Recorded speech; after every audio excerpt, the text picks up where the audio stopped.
Oh man. Greetings from the lab, everyone.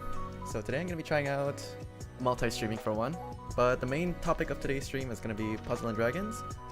It's a mobile game that I play a lot of. And today they just got a collab with Monogatari series, which is written by Nishio Isin. Many of you guys may have heard about the series here and there. It's a really popular franchise. It's possibly one of my most favorite anime out there as well. Yeah, it's definitely up there in the rankings. So I'm really excited for today. So for today's agenda, today is March 8th, yep. So I'm going to be going over the ranking dungeon, which is also a point of interest for many people that actually play this game. And then afterwards I'm going to be going over basically the general overview of the Monogatari Collab, along with exploring its characters, like giving my own brief overview, and then I'm going to be doing a crap ton of gacha. So that's pretty much how things go. So without further ado, I just want to head straight over into my game.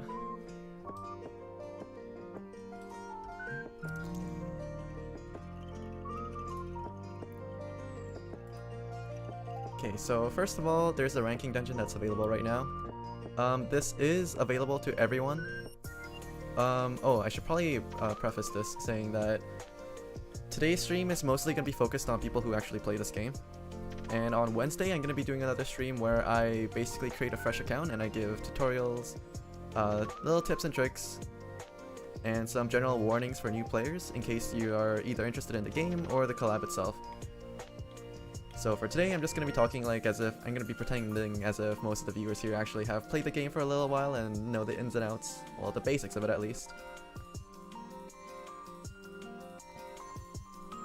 Okay, so for the Rising Sun tournament, this tournament itself is fixed teams, so there's no team building required for it. It's very straightforward.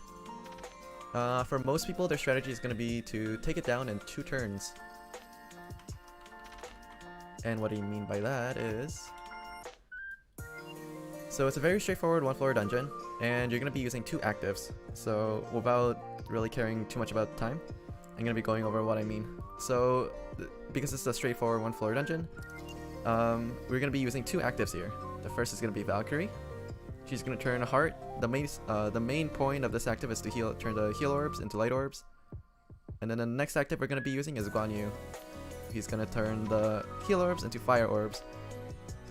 Now, the dungeon itself has fixed spawns for each turn. This is very important because this means that there's going to be 2 fixed boards that we can run every single time for guaranteed success. So I'm just going to do one quick run to show off the boards. And then I'll bring up pictures of the boards so that you guys can take a look at it for a little while longer. So the first board, after I pop Valkyrie, is going to be the exact same. Like the number of orbs on this board are going to be the exact same no matter how many times you try to rerun this dungeon. If you pop Valkyrie, the exact same orbs will spawn every single time. The positioning will be different though, so that is one thing to take note. And the basic gist of it is, you want to make 2-pronged attacks over here, over on this side, and then over here you want to stack these combos vertically, and make sure that none of these combos are connected. So you can get 3 2-pronged attacks over here, and then you can get 6 other combos with 3 horizontal matches.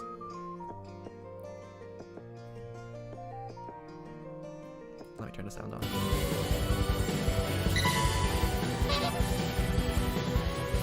And from here, the spawns are a little bit different, so this time we're going to be popping Guan Yu. And same story with the previous board, you're going to get the same orbs every single time if you pop it, just like this. So the board this time is going to be a little bit different. We have a lot more red orbs this time, so what we're going to do over here is first we're going to match a match of 3, and then we're going to pump either blue or light orbs on the side over here. We're going to make a TPA of red on one side. We're going to make a TPA of green. And then we're going to make a match kind of like this. So we're going to make an L and 4 2-pronged attacks. And then that should be pretty much exactly enough damage to take it down. Now, if I were to show it off on a board... Where is... Save this. Where is my browser?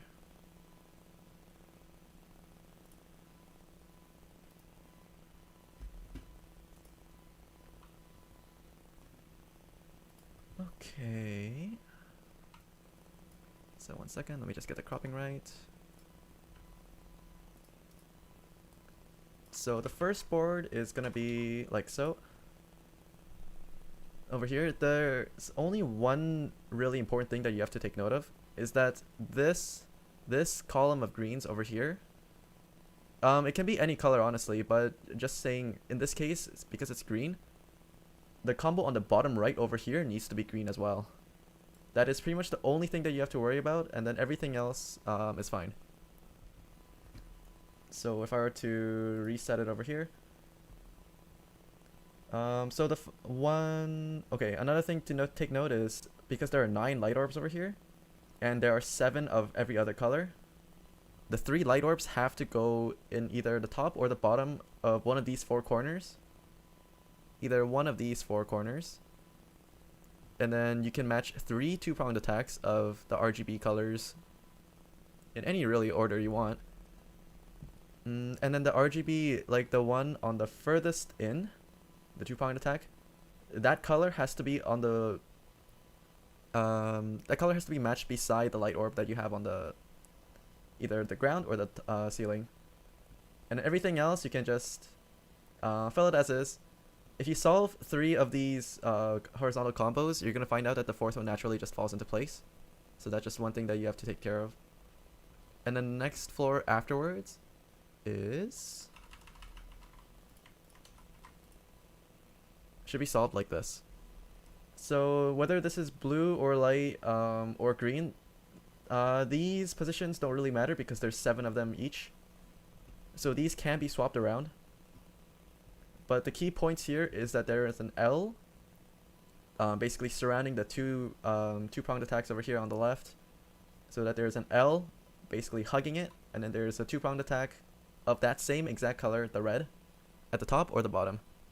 So the orientation of these boards don't really matter because normally in ranking dungeons you might have to worry about clearing from the top down, because when the orb falls, that can actually take a couple of extra milliseconds, and especially in a ranking dungeon like this where every second matters, it could be something that you might want to consider. But because in both of these boards you're going to be clearing every single orb, there's going to be no orbs to fall, the orientation of these really don't matter. So you can feel free to just swap around the orders of these 2-pronged attacks and such. Just make sure that if you have a green 2-pronged attack over here, it's separated by a different color. So you don't want to have clumps of anything. And that's pretty much the gist of it for this ranking dungeon. The other way of doing this ranking dungeon is to basically spam L unlocks. But the problem with that is you're gonna need to be really fast. And that's pretty much the strat that's only used for people aiming for the top 3 positions. For everyone else, doing this dungeon in 2 turns like so is going to be the easiest and quickest way for you to get a ranking score. So just for example, this dungeon, this run was a little bit slow, but let me just do it again.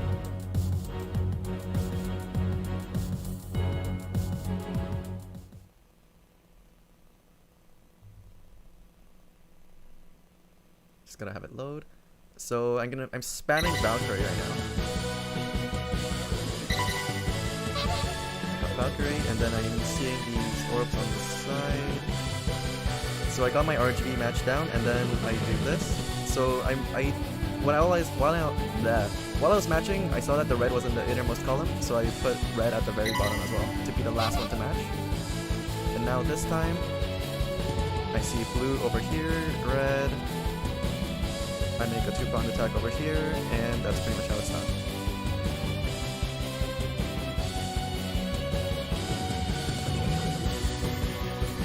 So this score itself got at this ended at a 261.50. So this is technically going to be a crowning score later on down the line. I'm just showing that if you know the strategy for this dungeon, then it's actually really simple. The funny thing about comparing scores for this dungeon is because everybody's basically following the same boards, the average combo, the matching bonus is all going to be the same. The only difference is going to be within the remaining time. So time is going to be the crucial factor if you want to get the crown this time. And I believe the Japanese server had a cutoff score of approximately 327,000. I think this is pretty much the cutoff score.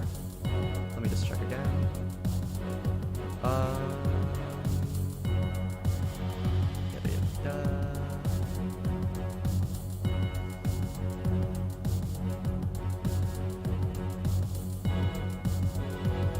It was 326,000.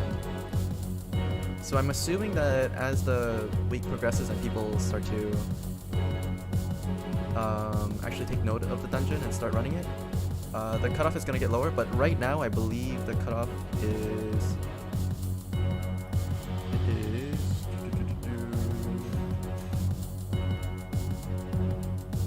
Yeah, it's approximately 326,000.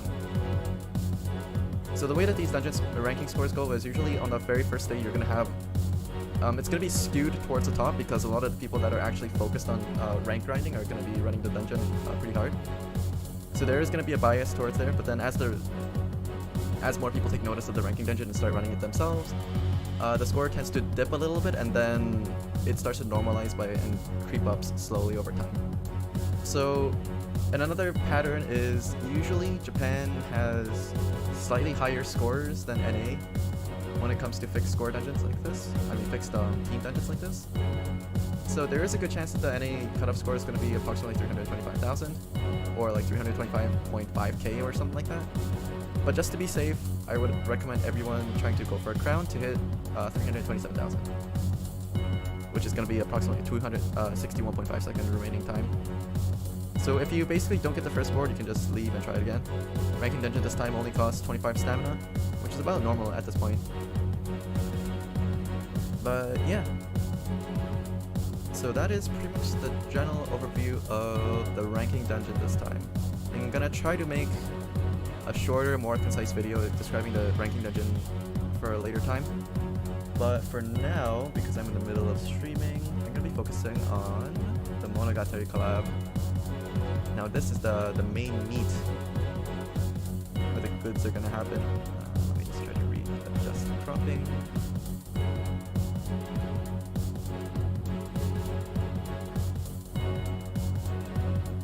So I'm gonna be going over the website over here, Blogging Mama. Thanks, big thanks to Rennie for always updating the site.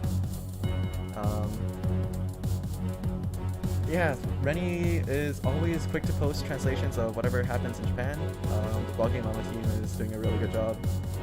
So I'm always thankful for them for translating all the information and getting them to us as fast as possible every single time. And this time, this is the post that went over the Monogatari Collab in Japan, which happened in January. So without further ado, this is the collab. The rare gacha lineup this time. Everything in the REM is going to be 6 stars or above, as you can see over here.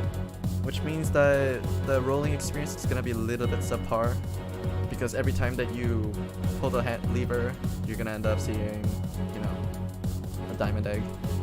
So there's no hype from getting a diamond egg this time because everything is going to be a diamond egg. As for the bundles, 2 magic stones and gacha roll bundles. Now for this thing, the interesting thing is the bundle number 2. Bundle number 1 and the bundle number 3 it's pretty standard. Spend $1, get 1 roll, or spend $20 and get one of the rare cards. But the orb skin card this time, Tsubasa Hanekawa, she is actually a really strong card. And this might depend on whether we get the Marvel Collab or not.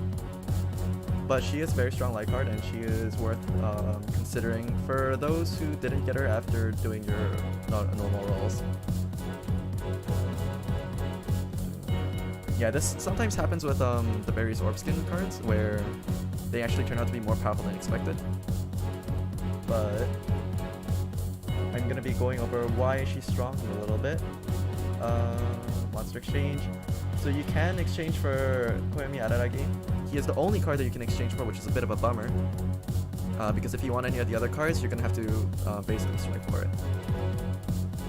I'm honestly not a fan of this because oftentimes the top 2 rarities are usually tradable, but I mean, no, that's not the case. Yeah, it's usually always the top rarity that's tradable, but this time the top rarity only has 1 card, which is why it's set up like this. And I can't say that I'm a fan of it.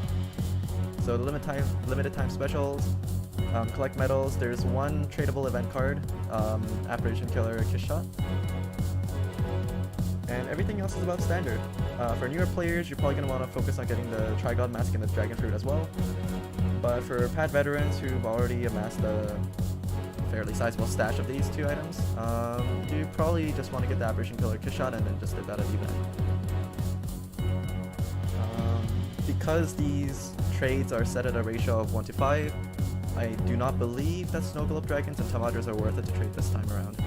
So this is basically just going to be if you have any spare medals left over after your grinding session. As for the collab dungeon, pretty standard. There's going to be there is a 3P version available as well. Skill up dungeon available, very important. And then we move on to the card overview. So starting from the top, rarity, we have Koyomi Araragi. He is very strong. He's very versatile, and I'll just say that he is incredibly useful. I'll go into the reasons why. But just before that, I can just say that in a lot of teams that use him, they use 2 of him because he's so strong. 1 as a leader and 1 as a sub.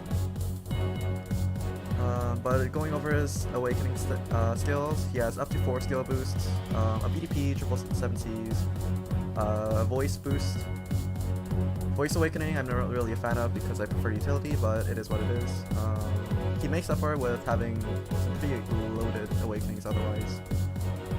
The resistances you're probably going to want to look for in other subs. So using him has a 4 skill boost card over here and a 6 skill boost card over here is probably going to be your main bet. Over here, the active skill is the same on both cards. Change the bottom row to Dark Orbs, reduce unable to match orb effect by 5 turns. Reduce binds and awaken skills by 5 turns. So it's basically a cleric, and because of how common awoken bind skills are at exactly 5 turns, he will be able to clear awoken binds that Amaterasu cannot. So this is a very nice active skill, along with it being an orb changer and a relatively low cooldown. As for leader skill, he's a 432-4 with a 43.75 shield, which is basically going to give him a rough HP and recovery multiplier, effective HP and recovery multiplier of approximately 7 times when paired together by himself. I don't believe that he's usually paired by himself, so this number may be slightly misleading, so we can take a look at him as an individual. So 2 times all stats for dark attack attribute. So his team building is going to be pretty flexible. He himself acts as a very nice cleric and a medium duration orb changer, so this is okay. And 9 times attack when attacking with 3 or more connected dark orbs, and reduce damage taken by 25%, increase combo by 1, and deal 1 additional true damage when matching 2 or more colors. So he's technically considered a rainbow lead, even though he can pretty much activate the claws by himself.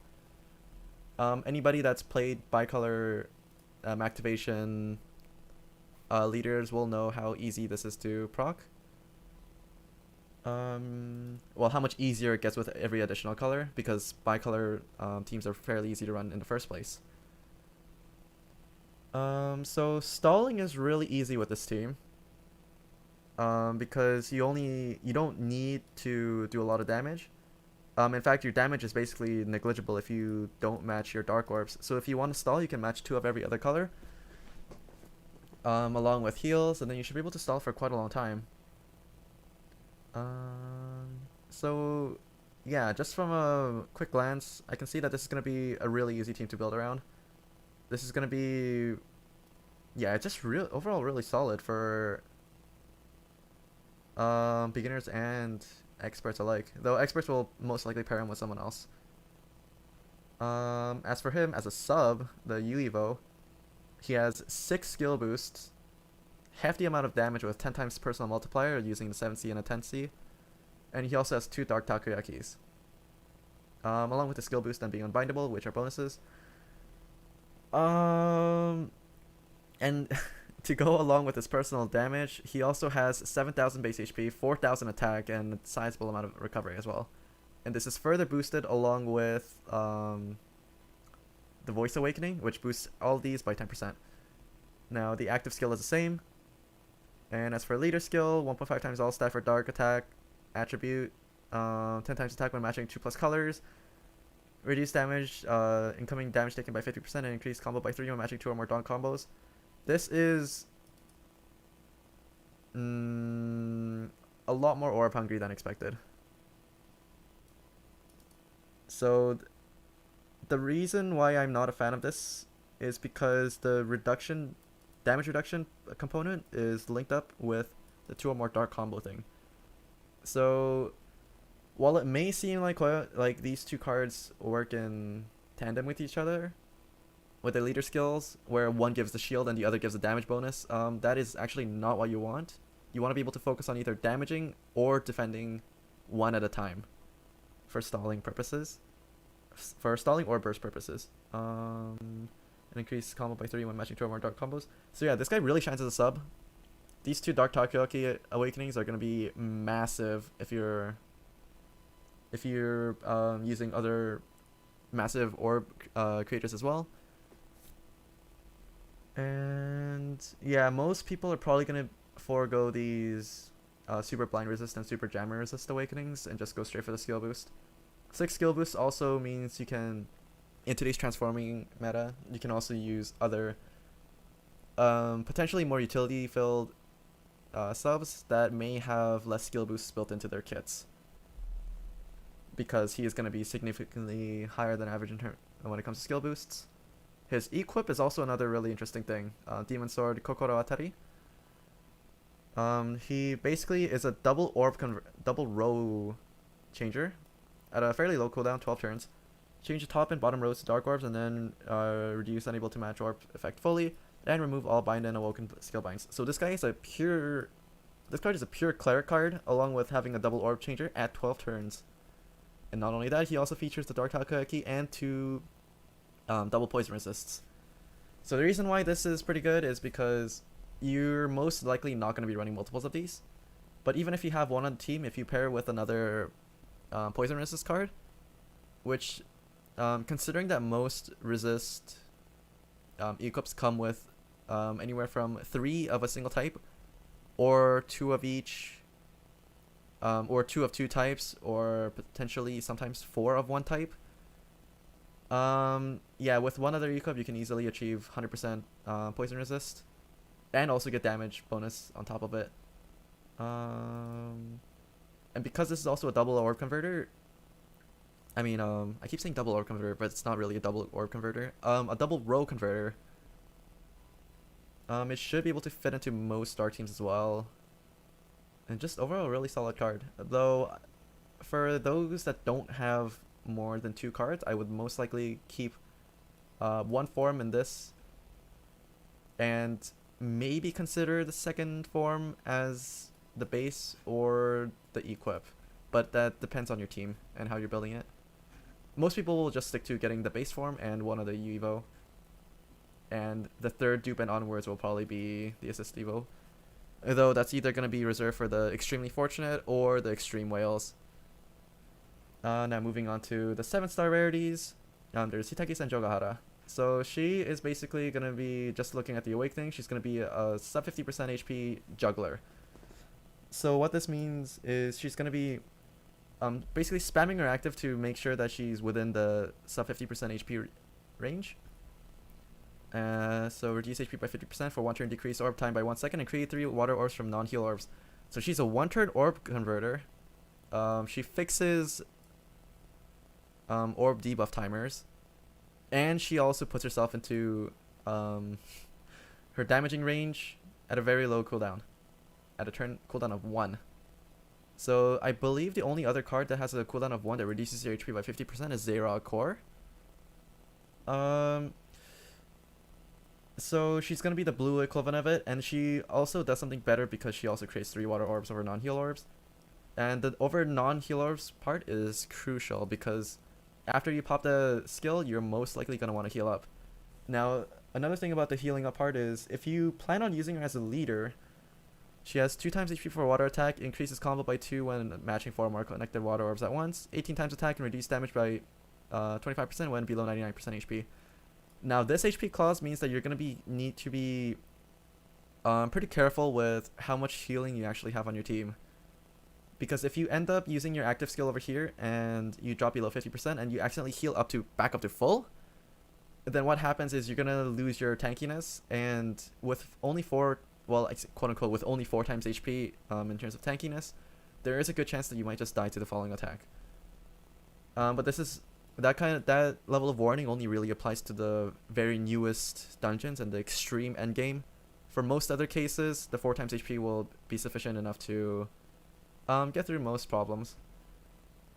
And just looking at the awakenings again, she's unbindable, she has skill bind resist, she has extended finger, 2 skill boosts, a VDP, and basically the equivalent of 777Cs with the sub 50% HP. As for awakenings, she is probably gonna be going with the Elenlock or the poison.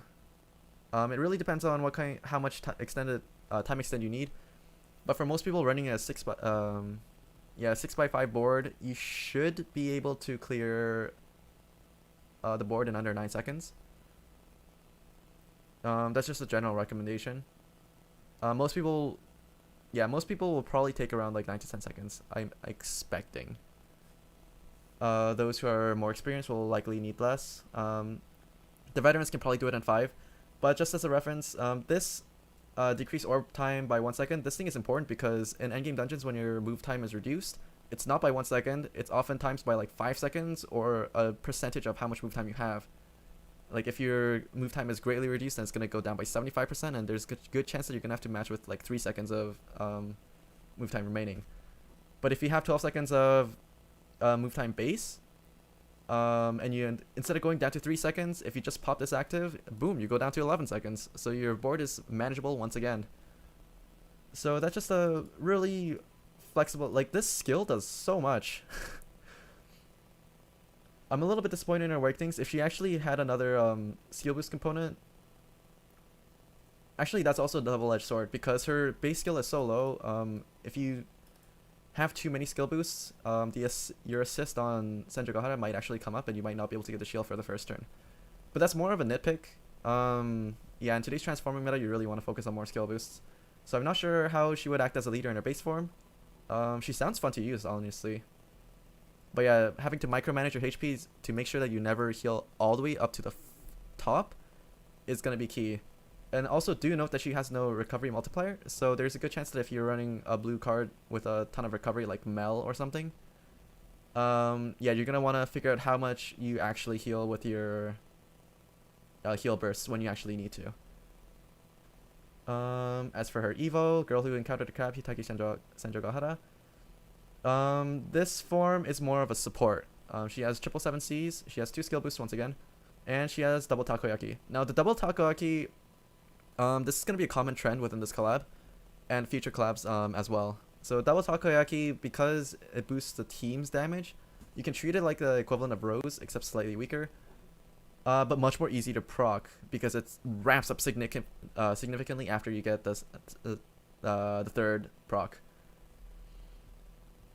And because of that, if you have like you don't need to have like a ton of takoyaki awakenings, but even if you have like 8 takoyaki awakenings and a card with like double or 777Cs, you will hit the damage cap, and this is pretty noticeable on teams like Nadeko, where Nadeko and yeah, because she has 3 of them built into her kit and her equip also has 1 extra, so it can be quite overkill. So you might want to focus more on having a more balanced set, I guess, of awakenings instead of just focusing purely on damage. But it is out there, and considering that we also need to hit the integer cap on a lot of the enemies that we fight nowadays, yeah, it's honestly not too bad of a thing to have. Her active skill is the same, and her leader skill is 16 times attack and 3 times recovery for auto attack. Reduce damage taken by 60% and deal 500,000 additional true damage when matching 2+ water combos. So this is pretty much a glass cannon. No, that's wrong to say. It's not a glass cannon, but the fact that her reduced damage by taken by 60% is tied so closely to the +2 water combos. That does bother me slightly, though it's not too big of a deal, because what happens is if you were to run 2 of her in pair, in tandem, you will basically heal up to full every single time. So even if you reduce your HP by 50% twice and get your HP down to 25%, so long as you have 3 heal orbs with your massive recovery multiplier and the fact that you also take way less damage, let's see, 0.1 divided by 0.16, you have an effective HP multiplier of 6.25 times, and the recovery multiplier of 6.25 times as well, assuming that you proc this leader skill every single time. The only time where you might get ruined is if the whole board is locked and you have no board unlock actives. So you might want to bring one of those along if you plan on using her as a lead. But other than that, she has, yeah, great true damage. She might... I was gonna say she might pair nicely with the base, but no, she won't. Yeah, you're gonna either want to run 2 of these or 2 of these. But I think her main use is still gonna be as a sub for double Takoyaki Awakenings, and possibly as an enabler for the 50% HP actives, or just as a quick orb converter. So yeah, she definitely has her uses from what I can see off of a glance. And in the worst case scenario, you don't even have to take the finger or the Ellen lock. You can also take the poison resist, and she becomes an amazing utility sub. Senjugata stationary. Once again, another Takoyaki Awakening and double Jammer resist. Similar to Araragi's. If you pair this up with another triple Jammer equip, such as the Lumu Smasher from Monster Hunter World, which should be making a rerun sometime soon, I believe. Yeah, you'll get 100% Jammer resist, and you might also be running the poison resist on her base card. So with 3 cards, you're going to have complete poison and Jammer resist, and you're also going to have a crap ton of blue damage enhancements. And as for the active skill, it's a 14-turn cooldown. Unlock all orbs, create 9 water orbs for 4 turns, bypass attribute, absorb shield effects. Now this thing is going to be quite important for people that don't cap out with every card on dungeons like Alt Shura, where if you're fighting Minoa, like yeah, for example, like Green Minoa. No, Green Minoa has the damage absorb, so it's a little bit different. But yeah, if you can't kill Minoa in 2 turns, then this 4-turn of attribute absorb effect null is definitely going to be useful. And the 9 water orbs is also going to be an enabler for VDP as well. Mayoi Hachikuji, moving on to the next card.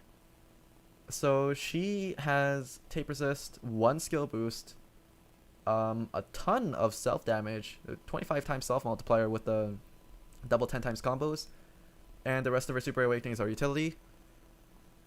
Her active skill is delay skills next attack by 1 turn. Random 1 orbs change every 1 second for 1 turn. So she basically is an anti-roulette card. Because she also delays the next attack by 1 turn, it's possible that you can use her just to stall the, like if a boss uses a spinner on you, you can use this, stall the boss, and then just make 1 combo and just pretend like the spinner just never existed. That is one way you can use her. The leader skill is 1.5 times HP for balance type, increase combo by 3 when matching 4 or more colors, 16 times attack and reduce damage taken by 50% when 9 or more combos. So what this looks like to me is it looks like a leader that's more catered towards beginners. Trying to work with rainbow teams that are struggling to bypass the high combo shields on certain cards. Like if you run into a Woken Anubis with his 10 combo shield or something like that. Or set with his 9 combos. Yeah, but otherwise,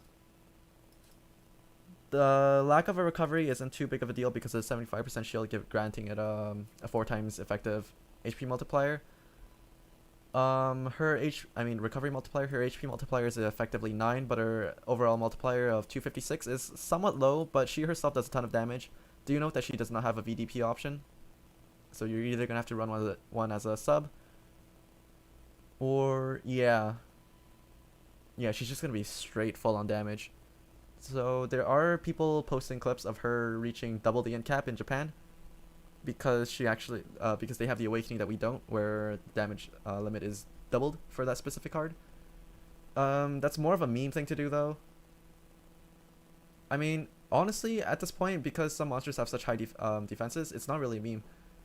If you decide to use her as a damage sub, it's perfectly viable, except you do have to watch out for the fact that she only has one skill boost. So if you can get over this fact, yeah, she could fit on your team. And then her U Evo is when she really shines. She gets 4 additional skill boosts, so for a total of 5. She gets double Takoyaki for more additional team damage, and then her utility super awakenings.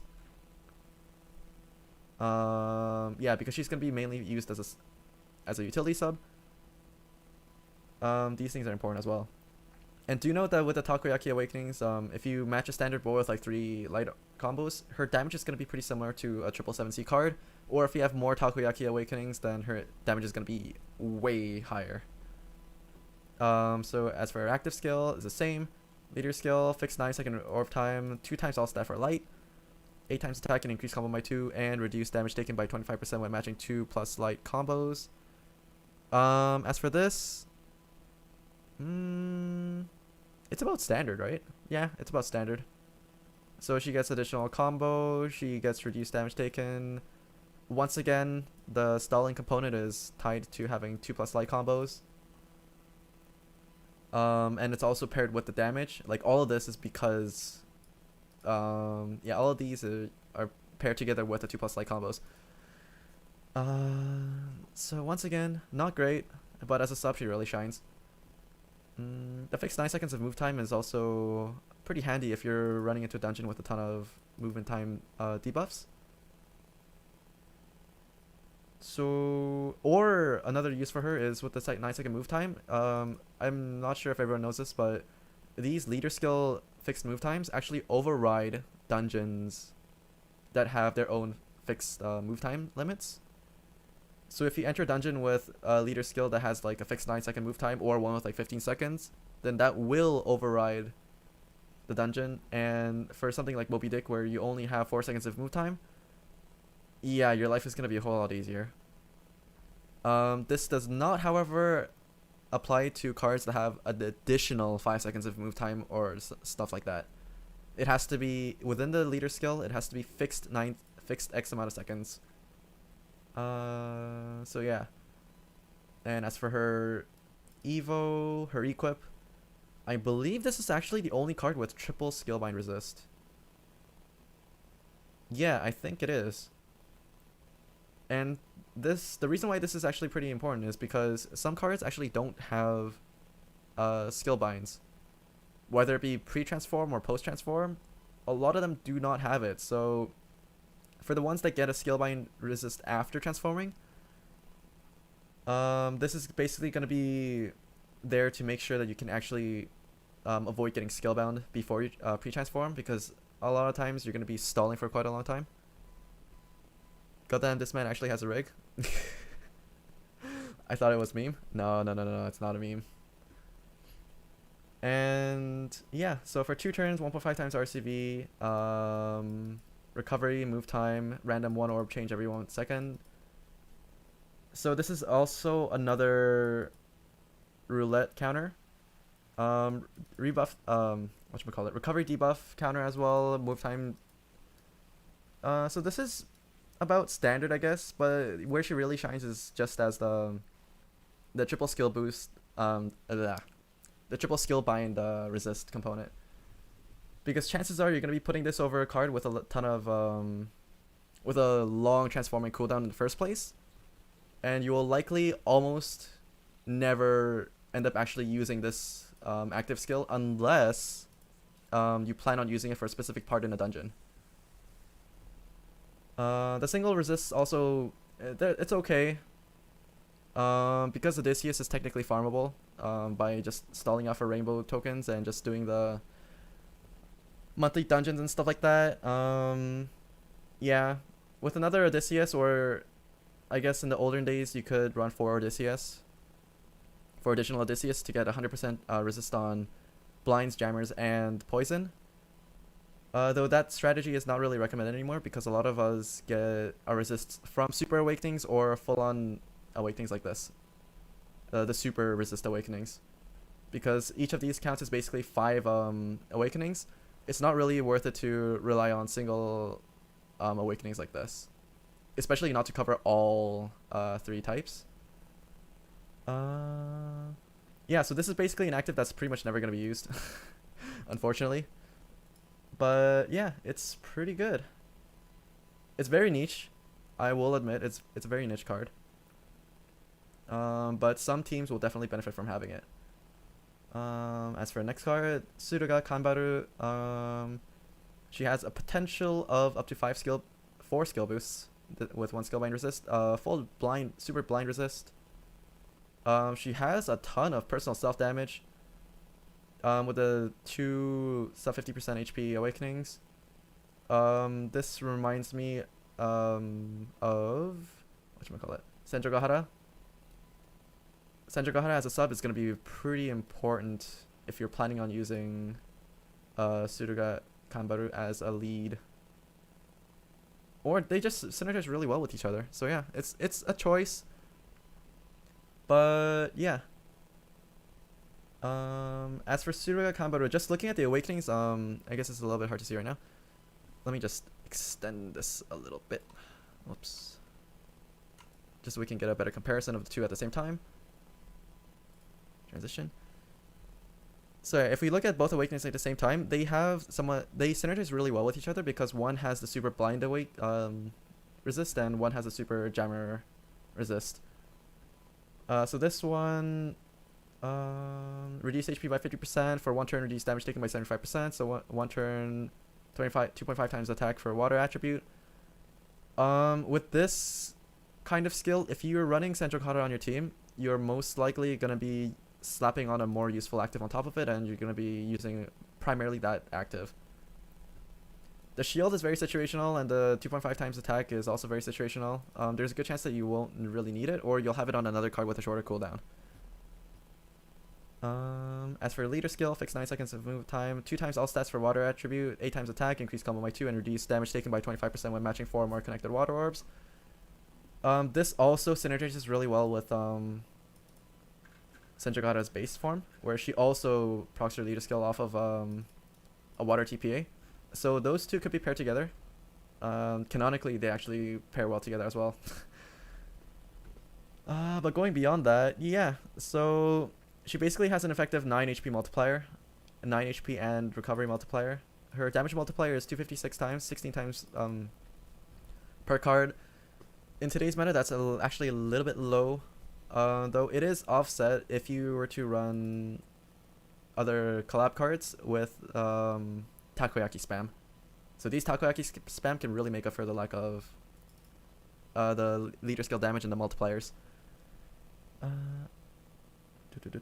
So yeah, she has really high personal damage with double VDP and double sub 50% HP. And if you're not interested in running in running transforming cards on your team, by running other collab cards like Senjo Gahara, then you can also take the 7C damage awakening, and you basically end up with a massive unit that can probably hit damage cap with fairly little effort. Yeah, 8 times personal multiplier and 6.25 with the VDPs is, yeah, nothing really adds up, especially with takoyaki awakenings. Better with blades? Yeah, for sure. About blades, I actually didn't manage to roll them, so I'm a little bit bummed out because I see a lot of teams running blades. But yeah. Now, as for Evo, I already went over Super Jammer Awakening. She has the option of running 777C and takoyakis, but because she doesn't really have VDP, I would more likely run her as her Super Awakening. I would probably focus on either getting bind ability or getting the additional skill boosts. Yeah, her damage isn't... She's not meant to be a heavy damage or a 3 times 7C in today's meta. But the Takoyaki Awakenings basically set her as a very solid support unit as well. And if you're running her as a support unit, then there's a good chance that you might actually want to use the 75% shield and 2.5 times water attack for water, not really as a burst, but more as a way to basically get rid of any debuffs. Yeah, but honestly with today's meta, with people tanking like 300,000 hits left and right, the shield is very situational because oftentimes you end up building around tanking the major hits anyways, or being able to tank the major hits at least once. So yeah, so that's about it for her. As for her equip, she has a skill boost, an L unlock, a single jammer resist, which is kind of yeah. For 1 turn, 0.25 times recovery, disable active skills for 1 turn. For 1 turn, bypass void, damage, shield effects. So for this thing, it's okay. It's because the way that these things are used is with a 2.5 times the 0.25 times recovery and disable active skills for 1 turn. These kind of things are basically does match well with the VDP due to the amount of orbs necessary. That actually depends kind of on how many you run, I guess, on a team. Like if you're running 8, then that's significant enough where you could get 1 VDP and 1 extra combo on the side or something like that. Yeah, it's enough. Well, at least it's easier to proc than Rose is what I'm trying to say. But with her high personal multiplier of the sub 50%, well, 2 of them, I think that's, yeah, she's probably going to be hitting cap on most fleshed out endgame teams for using her. Oh yeah, going back to this, the active skill, the reason why this cooldown is so low is because of the self-harming effects like the 0.25 times recovery and disable active skills for 1 turn. And because this disable active skills for 1 turn thing is, yeah, it's literally only for 1 turn. So long as you use this skill last, I believe it expires on the next turn, though I'm not too sure about that. So if you put this on a card with a very low cooldown, like possibly Centrocana, if you're using 2 of her, you might be able to use 1 of her as basically a utility card to basically bypass void damage shield effects every single time. Though this doesn't really work well in arenas because you're gonna see back-to-back void damage shields, but for endgame dungeons with like Ultra, this could see use. And then here is Nadeko Sengoku, who pretty much everybody is aiming for at this point. So she's a transforming card with a skill bind resist and 2 skill boosts. Change all orbs to wood and heal orbs. Changes to her Evo form for the duration of the dungeon. Most people will pop her and then the second Nadeko right afterwards on the next turn to basically get 2 turns of bicolor boards.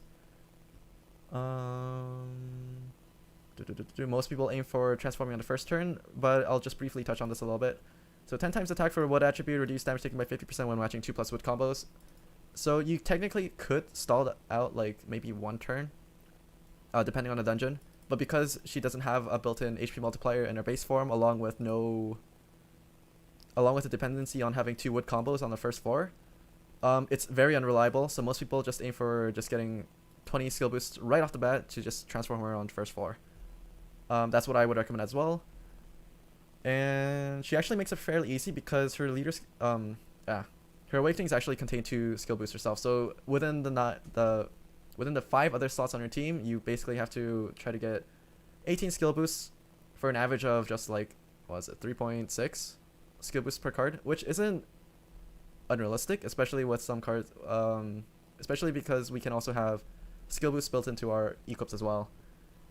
Now, as for the transformed version, she runs triple takoyaki. She has a high damage self multiplier with a 7 times and a 7C and a 10C for a 10 times self multiplier, along with a devil killer. This thing is actually pretty useful for things like alt grotesque farming. Yeah, the end arenas benefit well from having a devil killer, so this is really important. So with that, she's basically guaranteed to cap out so long as you use her actives and orb managed properly. So changes fire orbs to water orbs, changes water orbs to heal orbs for 1 turn, 1.5 times recovery for 1 turn. 1.5 times recovery and 1.5 times attack for wood attributes. Now with this thing, it's a double orb converter. So fire to wood and water to heal. And because it's also a recovery and self-enhance on a 3-turn cooldown at that, yeah, so you don't have to worry about those getting in your way anytime soon. And you can actually technically use the 1.5 times attack for wood attributes as your as personal damage as well. So along with takoyakis, most people will try to run 2 of her own team to get a base of 6 takoyakis. What can I say? She just hurts like a lot. Yeah, especially towards devils, but with the 10 times self multiplier with a bunch of takoyakis, if you're spamming, if you're careful with managing your fire orbs to make sure you just barely hit the 10 combos, yeah, you're not really gonna have a problem with managing orbs, even with Nadeko's. Though most teams actually do run other short-turn green orb converters like Albrecht. I believe that's his name. I'm not sure. But yeah, there's other short-turn orb wood orb changes that you're likely going to want to run. Especially to serve as your VDP damage. As for leader skill, 1.5 times stats for wood attribute, reduce damage taken by 50% with 7 or more combos, 12 times attack, and increase combo by 3 when matching 2+ wood combos. So what this means is, because of your increased combo by 3, you can be fairly conservative with the way that you use your wood orbs. And you don't have to necessarily clear the whole board if you want to get 7 or more combos. With this kind of skill and your other short-term orb converters, you're not going to have much of a problem maintaining your shield. Oh, another thing is, yeah, her shield component is separate from her damage component, because you can basically just match 7 of any other thing, or you can fit in 1 wood combo and then basically just pray that you don't get Skyfalls. This thing is key. The good part about any leader is being able to have 2 different states where you can either focus on attacking or defending. Well, with Nadeko you can actually technically do both. The good ones can usually do both. But because it's clearly separate and they're not really connected with each other, yeah, this thing is amazing. So she has a personal multiplier of basically 9 times recovery, 324 attack, which is already high, and 9 times recovery as well. So she's a common pair with NY Artemis. I believe there's other pairings that we don't really have in North America yet. But with New Year's Artemis, she also... I should probably just bring it up. NY Artemis Padex.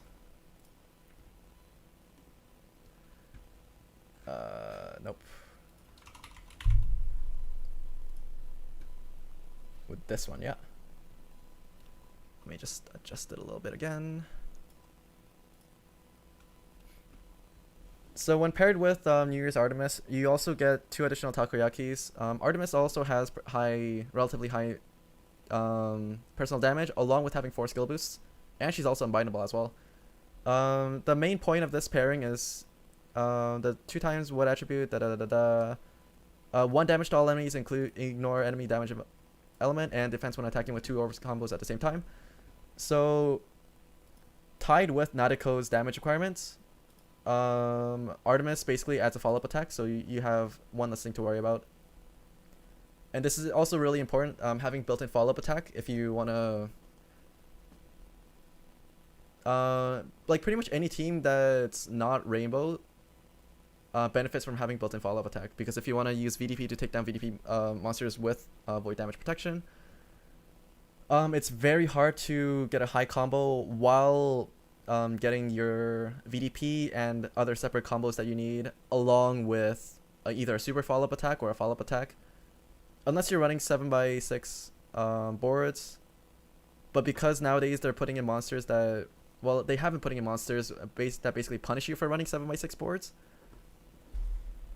Yeah, having a follow-up attack definitely helps for VDP. And also, because the damage clause is also tied in with takoyaki activation, you're basically...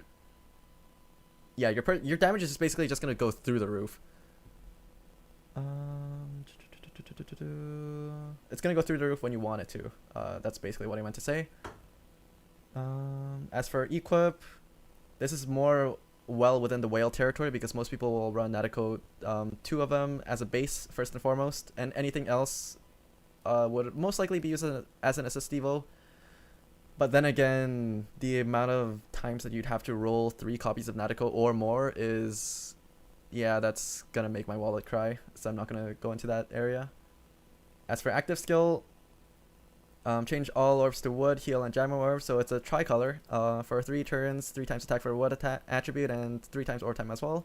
So this thing doesn't actually get rid of any recovery debuffs, but because you're gonna be using 2 Nadekos in the first place, and one of these is probably going to be as a sub, you can just use your other Nadeko to basically counteract that. And because this is also a tricolor with a jammer orb, it actually technically has a slightly lower time than other tricolors. But this is offset by the 3 turns of burst and orb time. So it basically takes a hit and then it basically goes back up to being a 14 turn cooldown. Because on standard tricolors, you're going to see it being on like a 9 turn cooldown. But then there's the burst, which brings it up to like an extra 5 turns. And then there's the orb move time, which basically has like another 2 turns. And then this jammer element basically takes out 1 to 2 turns. So this is well within the realm of balance. It's just that having a Takoyaki equip along with poison resists, like this thing, I wish I had 3 Nadekos, but yeah, it's fairly overkill, I'd say. Because double Nadeko, and if you have Artemis on your team, that's already 8 Takoyakis. And there's a good chance that the other wood subs that you run are also going to have Takoyakis as well. So yeah. Like if you have 10 Takoyakis and if you match 2 wood orbs, that's already like a that's 150% damage bonus. So you deal 2.5 times damage, and if you match another wood combo, then it becomes a 4 times damage for your team. So you can see how quickly your damage is going to start to ramp up with the amount of Takoyakis on your team. Moving on to the next one. This is also the other chase card. Tsubasa Hanekawa unlocks Orb Skin. She is also purchasable for $20 straight up. She features a similar awakening set as Nadeko, but her active skill and her leader skills are slightly different. So for active skill, for 3 turns, so instead of having a bicolor, she actually reduces damage taken by 50%. So if you don't need it, you can, okay. So Hanekawa, even though she has a similar kit, she is used in very different scenarios because of her difference in active skills. And she is also only used as a one of in most cases. So her leader skill is very similar to Nadeko. You're going to want to get the transformation off on the first turn. Girls fascinated by cats, Tsubasa Hanekawa, transform. High personal damage with a 777C. There's also triple Takoyakis as well. Very similar to Nadeko's kit. Yep. And she also features skill boost, skill bind resist. So the main difference is instead of having triple 7Cs, Nadeko basically has a 7C and a 10C and a devil killer instead, to basically go in these slots. For 1 turn, bypass all attribute absorb shield effects. Create 6 light orbs over non-heal orbs. There are cases where this is actually pretty useful, but the way that I could see more people using this is less. Actually, yeah, there are multiple uses for this. Is the 6 light orbs fixes a lot of boards, especially if you need to activate your Takoyaki, because that basically guarantees activation, or to use it to bypass attribute absorb shield effects. Now, for this one, a lot of people will use, it's not bad to have, but a lot of people just stick to having 1 or 2 dedicated attribute absorb effect equips on their team in the form of something like Captain's Robe or something like that, even though that's a red card. But for light equivalent, there are things like, I forgot if TV is one of them. I believe TV is damage absorb pierce. But yeah, just as a 4-turn orb creator, it's okay. But the main reason why people are flocking over her is just in case we get the Marvel collab. because I don't know if...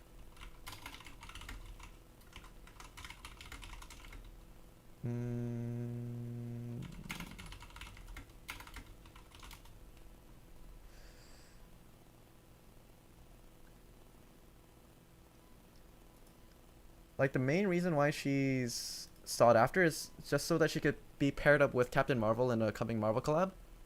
TVS fusion with TED buff. Okay, yeah, thank you for the clarification. Yeah, so it doesn't really have the attribute shield absorb effect thing, but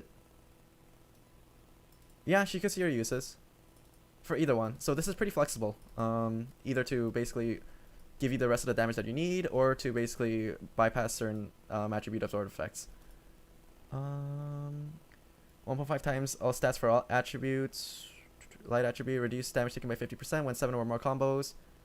12 times attack and deal 5 million additional true damage when matching 2+ light combos. This 5 million damage, I believe, is significant because in the most recent one, I forgot what the dungeon was called, there are monsters popping up with massive amounts of resolve, and 5 million damage is typically enough to bypass them. There's also the fact that I think 5 million damage might be enough to take down Sopdet.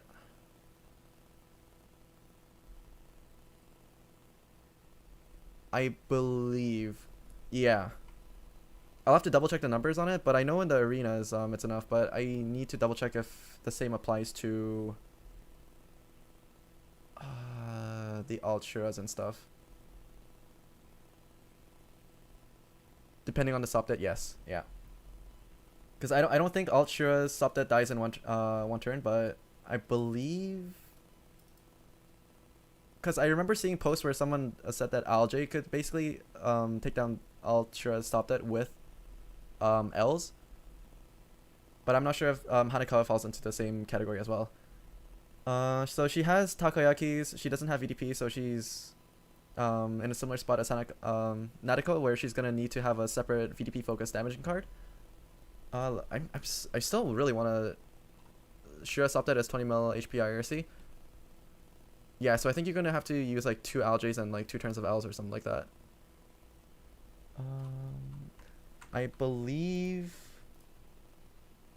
Rennie has already uploaded the Captain Marvel blog. Let me try to find it. Oh yeah, new collab Marvel. Oh. New collab Marvel collab. I just want to quickly show the reason why people are flocking over to it. Please load. 7-star rarity cards. Marvel. Captain Marvel. Yeah, so Captain Marvel is on a 23 turn CD orb change. She has Takoyaki's 3 of them upon transforming. 2.3 times all stat for light attribute. This 2.3 times thing is going to be more common in the future patches as we get more content. This is just a due part of power creep. 6 times attack, slightly reduced damage taken, and +4 combo and matching 2 or more light combo. So she brings in a huge amount of additional combo. Nadeko brings in the follow-up attack damage. The 2.3 times all stats is also a big boost. And she also brings in a shield. So you can see how they pair really well with each other. And yeah, Captain Marvel also does not have VDP. So you're going to want to bring in your own VDP cards. But because of the amount of Takoyakis on the team, yeah, this is definitely a top tier pairing. So Nadeko and Captain Marvel are 2 of the strongest leads in Japan at the moment. The other leads being basically a collab that we haven't gotten yet. I don't know if we ever will. Which is for Demon Slayer, and the other one is Sena. So those 4 units are basically at the top of the tier list right now, but the ones that we have access to are Sena and Nadeko, which is why everybody's flocking towards this collab. Now moving on to our equip. It is Takoyaki, 2 jammer resist, so another Takoyaki equip. For 2 turns, reduce damage taken by 75%. For 2 turns, 3 times attack for light attribute. Once again, this is probably just going to be another active that's rarely used. The shield component is hardly ever used in today's times, because everybody builds around having at least 300,000 effective HP. And for 2 turns, 3 times HP for light attribute. Once again, yeah, you can probably get another source for getting this kind of burst.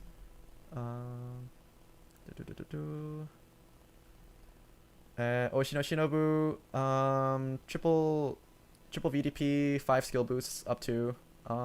Change the left column and far right column to fire ores for 1 turn reduced damage taken by 75%. Non-transforming card, 10 turn cooldown. Double column orb changer, but also has a shield component which raises the cooldown. I mean, which increases the cooldown. Not great, honestly. Later skill 6.25 times HP, 2.25 and 1 times HP. We have seen other cases of 6.25, 2.5 times HP multipliers in the past for red team specifically. But because they don't handle gravity as well, she is definitely not going to be a card that you pair up with by yourself.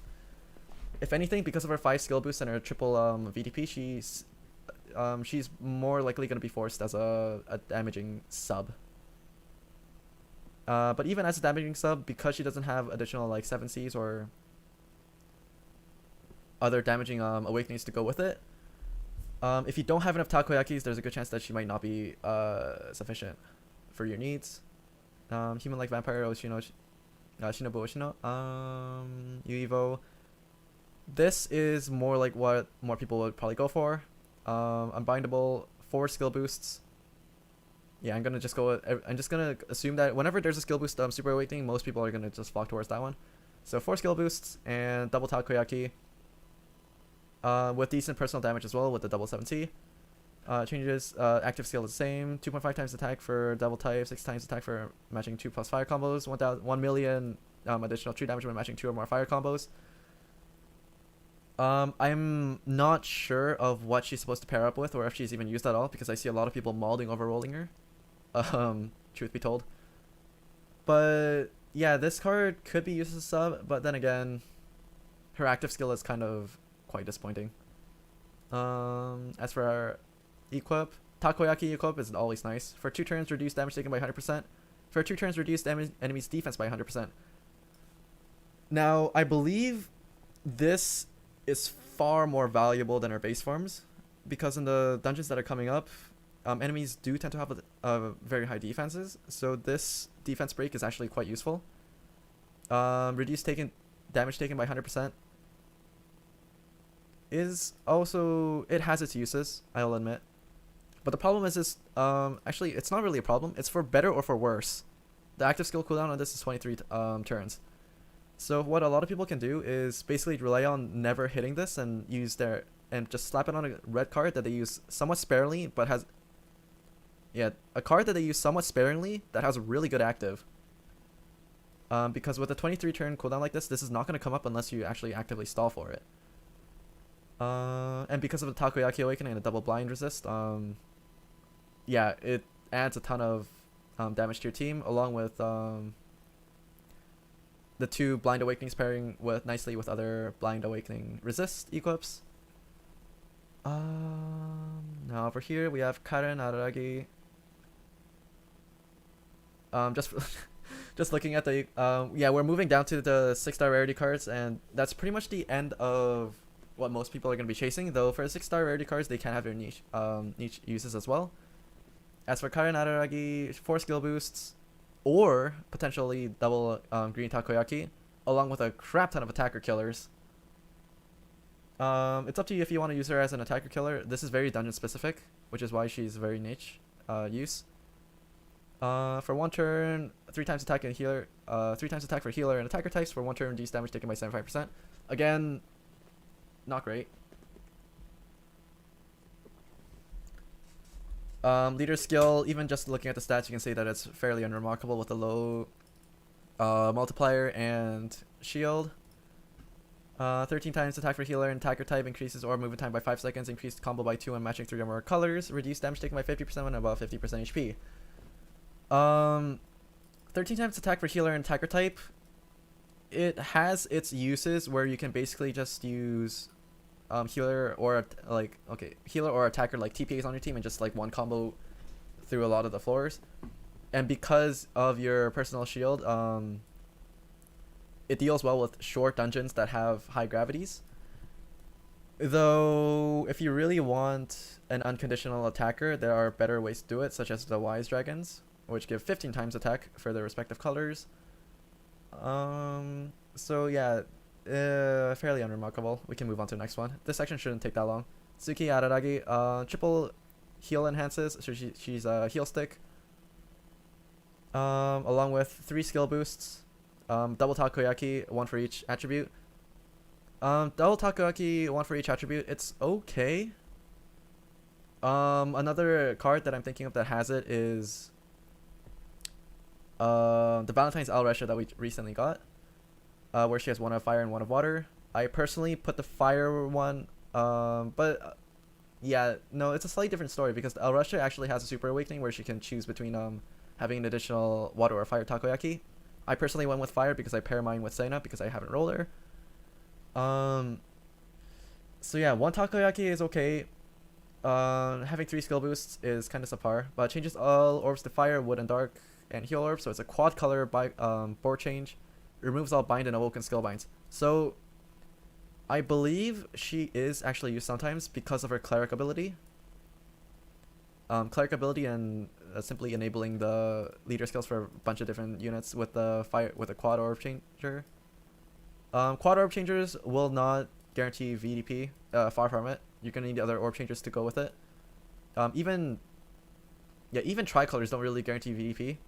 Those that run Gillian will likely relate. Although it's statistically likely, yeah, it's something that you shouldn't really bet on, which is why a lot of people run Gillian, whatchamacallit, Grandis on the team along with Gillian to basically fix boards and have a burst in case they need it. So she is a heal stick, support unit. She's okay. I guess, kinda. Her leader skill also fairly uninteresting stats. Yeah, most people won't be running these cards as leads, the 6-star variants at least. Unless it comes down to a dungeon where you need a 6-star or lower rarity. But even for those, there are better alternatives out there. For example, collabs with 6-star max rarities. Yeah, you're probably going to want to look at those instead. But just to go over it, 3 times attack and recovery when matching 3 or more colors, rainbow type, 5 times attack and reduce damage 50% when 6 or more combos, increase orb movement time by 5 seconds, so yeah, unnecessary. Meme Oshino, potential double takoyaki or 4 skill boost. I don't like how it has to make us choose between the two. Having 2 orb awakenings is nice, though a lot of people nowadays end up using stuff like fast guy equips, because fast guy equip actually has 5 orb awakenings, and the other great witches also have 5 orb awakenings of their types each, so people tend to flock to those to get the orb enhanced requirement out of the way. But just having 2 as a base, it's not bad. Change the top row to light orbs for 4 turns, reduce damage taken by 30%. It is a 7-turn orb converter. So that falls within the short to medium cooldown range. The 4-turn reduced damage taken by 30%. So what this usually means is you can run 2 of these together to basically guarantee that you have an additional 30% shield on your units. Just get lucky. Oh, I should probably not be blocking the chat. Here we go. Just get lucky, Kappa. I wish, man. So yeah, you could run 2 of these in tandem, just so you can get a permanent damage reduction by 30%. Another way that some people run systems like these is basically, Susano is actually another, I wouldn't say it's a popular system, but it works. When you run triple Susano and then you also pair it up with like a New Year's Artemis. So that team has a ton of bulk. It's easy to stall with. It works for most endgame teams from last I heard. Yeah, that is an option. It's actually surprising to see a Pantheon lead being used like that, because most people actually because Pantheon leads are typically not used unless it's like a Great Witch. But actually no, Great Witches aren't even Pantheons, they're Gothfest exclusives. So yeah, of the permanent units, for a Pantheon League to show up as a leader in endgame viable teams, it's actually a pleasant surprise. I'm hoping we get more options like that in the near future, but I'm kind of holding my breath because collabs are basically where they get a lot of their money. So yeah, you can run 2 of these and get shields. 2 times attack for 2 times HP and attack for light attribute. 9 times attack when 6 or more combos. Increase combo by 2 when matching 3 or more connected dark orbs at once. So what this means is, it's a light attribute focus, but you need to match dark orbs. Have mixed feelings on this, but the good thing is, because this isn't really, the 2 extra combos isn't really mandatory for hitting 6 or more combos in the first place, so it doesn't really matter. But then again, most people won't be running him as a lead anyways. Deishu Kaiki, possibly one of my favorite characters in the series, honestly. I want him just because of sentimental value, I guess. He is a god killer. You could run him with 4 skill boosts or with double blue takoyakis. Personal choice. He does come with 2 skill bind resists. So if he's put in your team, he will most likely be used with 4 skill boosts rather than a double takoyaki. And you will get your takoyaki from other sources or as a VDP unit. Yeah, all 3 of these are honestly pretty viable. It depends on how you're building the team and when you need the VDP. Like if you need the VDP and you have a team that can stall for it, then the VDP Super Awakening could be better, especially if you're taking down massive gods. Or if you're planning on using him as a sub for transforming purposes, and you want to use his active skill, change top row to water orbs and change the bottom row to dark orbs, charge all active ally skills by 1 turn. Like, it's okay, but if you want to use it for that instead, or if you like literally don't have any better options for your water team, for your transforming water team, then you could go with the skill boost, or you could just go with the double takoyaki and just benefit from having the additional damage. Now the 2 skill bind resist over here gives you some flexibility with your transforming team building, because like I mentioned before, some cards don't have skill bind resists either in their pre-transformation form or in both transformation forms together. But his leader skill is why most people will probably want at least 1 copy of him. His leader skill is 2.5 times coin drop rate and 14 times attack when matching 4 or more connected blah blah blah. This is useless. You're going to be wanting him for this. Now, with the new content that's coming out in Japan, coins are actually, wow, they're valuable again. So 2.5 times coin drop rate, I believe, is the 2nd highest coin drop rate booster in the game. The first being New Year's Ganesha. So if you pair it, yeah, New Year's Ganesha being 4 times coin drop rate. So if you pair these guys together, you can get a 10 times coin drop rate on, for example, pad pass dungeons, or like the occasional event dungeons that drop a ton of gold.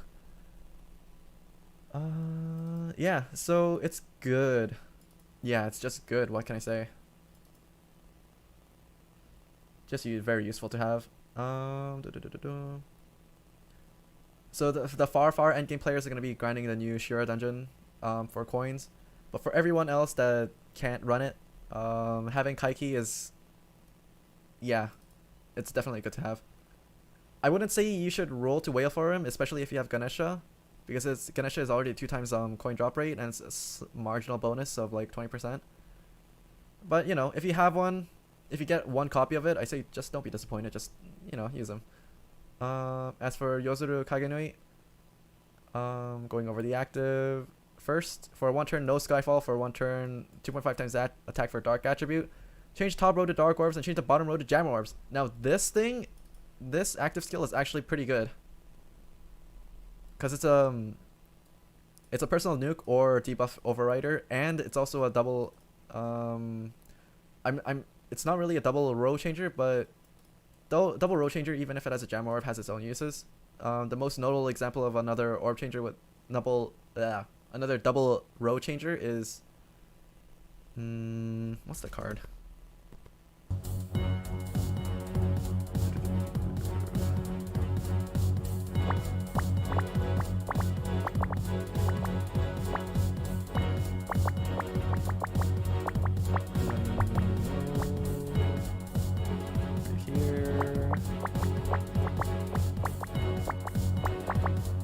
Oh yeah, Nidhogg. That's what I was gonna say. But Nidhogg is a little bit different too because he has a built-in haste. But yeah, having an attribute absorb, not attribute absorb, having a debuff overrider along with an orb creator at a 6-turn cooldown is honestly not too shabby. There are better options out there, but for people with limited boxes or new players, this is definitely a good this could be a good fit into your team. It's like the 3rd highest max for the coin multiplier, I'm assuming. Yeah, I'm not sure about the ones in NA at least that have anywhere between 2.5 and 4 times. But I think in NA it's it's the 2nd highest, but I'm not too sure. I'll be glad to be proven wrong here though. Her awakenings had BGM too loud and echoing. I'm sorry. Let me just mute it for the time being. Yozuru Kagenui. So once again, you have the option of running either 4 skill boosts or double takoyaki. Bind resistance. Oftentimes you're gonna want to get that through an equip. Though if you don't have an equip that grants it for you, then it's an option.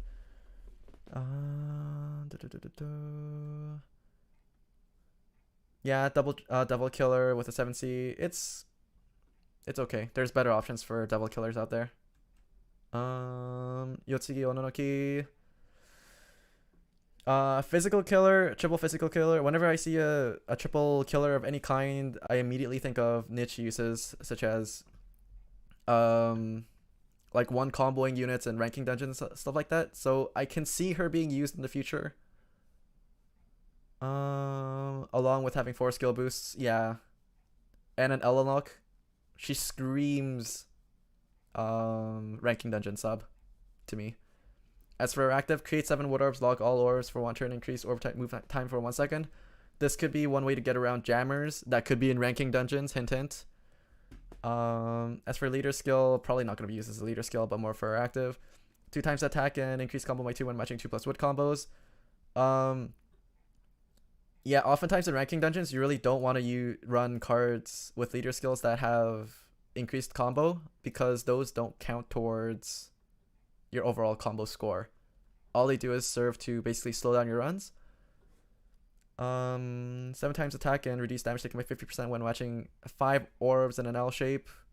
So yeah, you're most likely not going to be using her as a leader, but I can see her being used in ranking dungeons as a niche sub. And also because her L unlock also covers both green and dark. So yeah, this screams ranking dungeon card for me. Moving on, there's Izuku Gaien.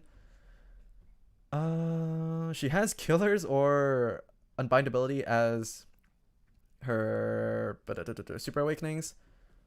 2 skill boosts. A little bit disappointing considering that she's a green card. With green. Yeah, because she's a green card, because most people, whenever they see a green card, nowadays, they're gonna try to figure out how can I incorporate this into my Nadeko team.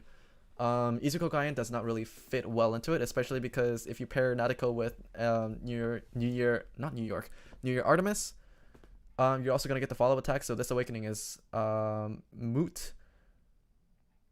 Just having double Devil Killer or God Killer, just having one of each is kind of half-assing it. The 10C is okay. It does help with the personal damage. So yeah, she's not okay with these awakenings. She's not really short on personal damage. And you can basically fine-tune her to be above average in terms of damage versus either gods or devils. So like just from her awakenings, it's okay, is what I'll say. For now, she's gonna need other parts of her active and leader skill to basically make up for it. As for active skill, change the far left column to wood orbs and change the far right column to heal orbs. Charge all active skills by 1 turn. And guess what? It's on a 7-turn cooldown. Now, whenever I see a 7-turn cooldown with a haste ability, the first thing that comes to mind is if I can use this in a system. And because it's a fixed orb converter where she turns one column into one orb type and the other column into another orb type. Running her as a meme system of having 6 of her is basically out of the question because it's pointless. But having 3 of her on team could have its meme potential uses because she's already gonna have 6 takoyakis. She does a ton of damage to gods and devils. You have 6 skill boosts, though you don't have VDP, but you can look for other VDP sources like Azella or something. But that's more of my meme brain talking. Like, yeah, most people won't be using it. If you don't have any better green subs, though, I could see her being used as a Nadeko sub, but you're gonna have to have other extremely skill boost heavy subs like School Valeria or something like that to make up for it. So I could see her being used in a couple of teams, or maybe some people just really like Izuku Gaien and just decide to put her on their Nadeko teams, but yeah, mixed feelings about it. And as for the last card, which is the Monster Exchange, Apparition Killer Kiss Shot, she is the unit that you will most likely grind for, whether you like it or not, because it's a limited edition card. And as for Awakenings, it's kind of all over the place. 1 Takoyaki, double 7C, double TPA, and double Balance Killers. You have the option of taking another Balance Killer for her. Or double SB, but because she doesn't come with any skill boost in the first place, I could see a lot of people either building that, or if there's a specific dungeon that you need the Balance Killers for, the Balance Killer Super Awakening is likely going to be used. If you actually seriously plan on using her, then I have a feeling that you might end up bouncing back and forth between her Super Awakenings as needed. Though for most people, I would recommend sticking to the Balance Killer and just using her as a niche Balance Killer sub. As for active skill, deal 50 times attack to an enemy and recover the same amount as HP. Reduce unable to match orb effect fully and remove all awoken skill bind effects. So she acts as a cleric on a 10 turns cooldown. So that's pretty good. But her awakenings kind of throws her a few tiers down in terms of usefulness because of the transforming meta. Though then again, Araragi doesn't transform, so there is a potential for you to use her. Though I will warn that deal 50 times attack damage to an enemy and recover the same amount as HP. This part is dependent on you actually dealing that much damage to the enemy. Now over here we can see at max limit broken at 297, she has 3416 attack. 3416 times 50 is 170,750 damage.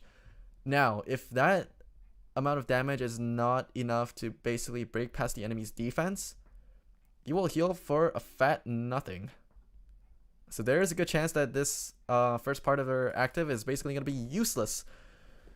So I would say be wary of that. But if you need the unable to match orb effect clear and awoken bind skill clear, then you might be interested in maybe scaling her up.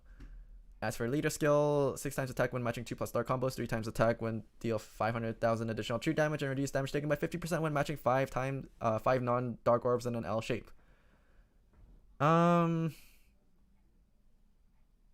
really much to say about this. It's kind of all over the place. You need her damage requirement is reliant on having 2 dark combos. She's fairly orb hungry. You will most likely not be running her as a lead.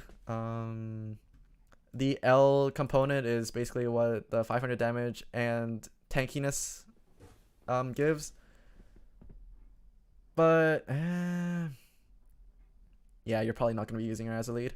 If you really want to do brainless farming with an L, then you're better off looking at pairing with an LJ or Kagutsuchi. And I believe that's it for the... Yeah, that's it. Okay. So, the moment of truth. Let me just hide this for a second.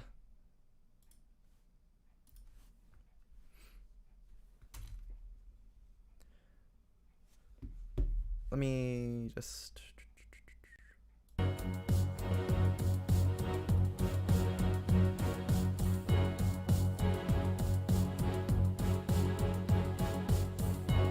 sorry if it's echoing. Wait, let me turn this down a little bit. Advanced audio properties, monitor off. And now is when the rolls begin. But before I get into my rolls, I want to take this moment to basically just... It's not an important message or anything like that. I just want to get my free roll from the Monogatari challenge. I believe this is the one for the free roll. Chance to receive Monogatari series memorial machines say less. Now as for this one, I'm just gonna bash through it. Vasca, where you at? So I've been experimenting with meme teams. This is kind of this is my Valentine's farming team, which I used to just grind up X dungeons with a Sena pairing. Yeah. So this is basically the all-purpose Raijin team that I've been running. I'm hoping that this section is gonna be fairly short, because right after this I'm gonna be going into roles.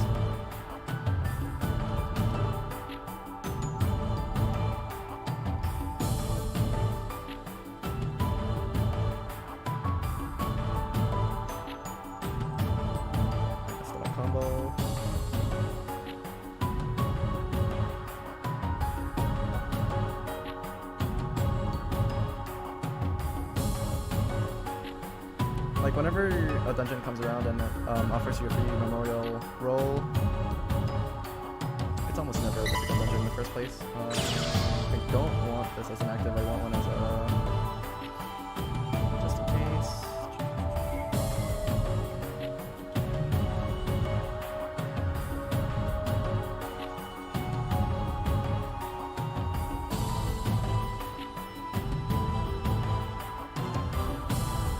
So as for my recording software, I actually just started to use SCRCPI, and I gotta say, this thing works really well, because typically on Android devices when you want to record ranking dungeons, you actually can't, because it uses the same failsafe that banking apps uses, where you can't take screenshots or record your phone.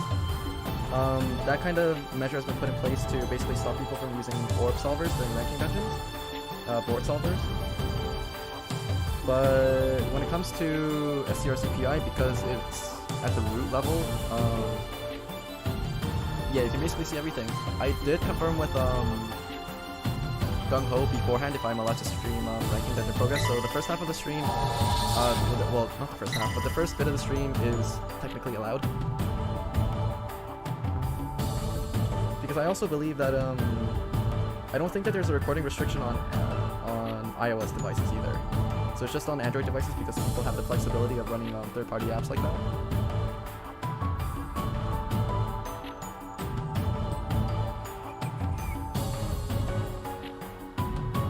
So about the team that I'm running, this has a bit of everything. It has perfect resist for everything. It has built-in follow-up attack because of Raijin. The one downside I have to it is the fact that the green element is tied to being, whatchamacallit? The green element is tied to transform, so I actually can't take this team into an all-attribute dungeon. And in those cases, I would typically sub out one of my Raijins for Meteor Valeria's for easier transformation of Vasca on turn 1. And I would save my Kana for later.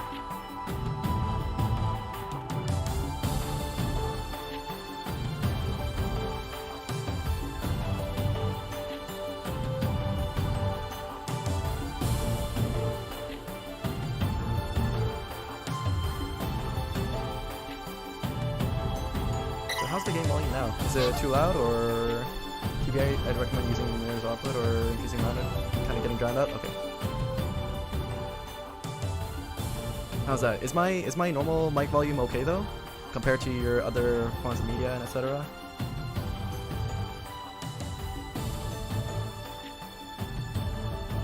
I also wanted to double check that because I did switch back to regular OBS from Streamlabs OBS because I don't really need its native features anymore.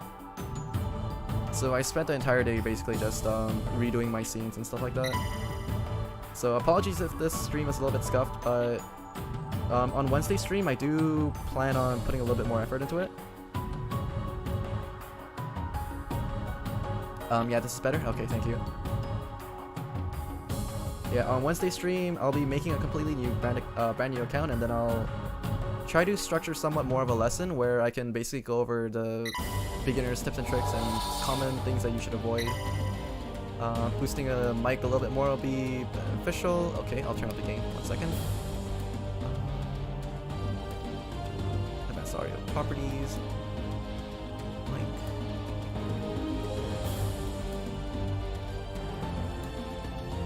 Testing, testing, 1, 2, 1, 2. Testing, testing, 1, 2, 1, 2. I boosted it by 3 decibels. I might have to boost it a little bit more.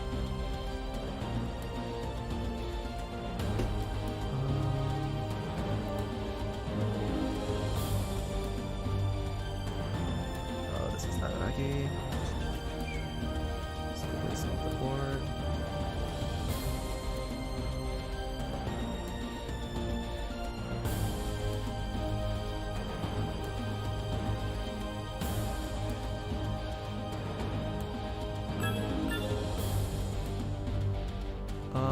I'm not sure if increasing volume here would actually make a difference. Wait, let me boost it by 5 decibels.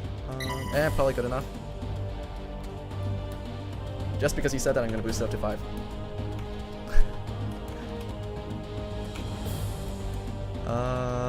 There we go.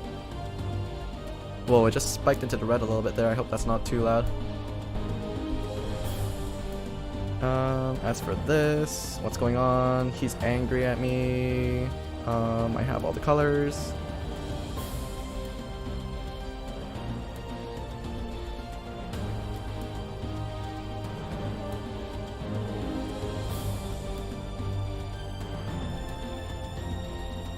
There we go.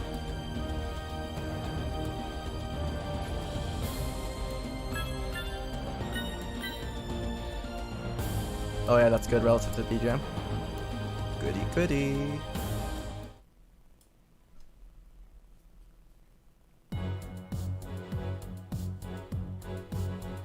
Okay, so I did pick up the 2 bundles, the dollar bundle and the 7-star and up rarity bundle, and I'll do a tally of what kind of monsters I get at the end of the run. But for now, there's the free roll. Okay.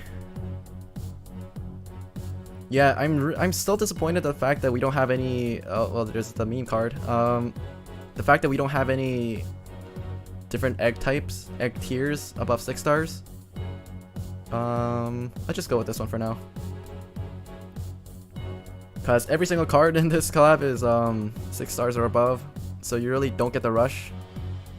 Hachikuji, the triple skill bind resist card. I'll take it. I'm not sure if I'm gonna be using her, but you know. It's a good to have. Good to have, good to have. Ooh, Kanbaru, okay. So I did get lucky with that, that's a 7-star. Now for the other memorial egg. Come on. Got the Phoenix, Karen. Free rolling anything above base rarity. That's true, that's true. Okay, so my goals for this is, like, I technically have less than 50 rolls, but if I can get 1 Nadeko, I'll be very happy. If I can get 2,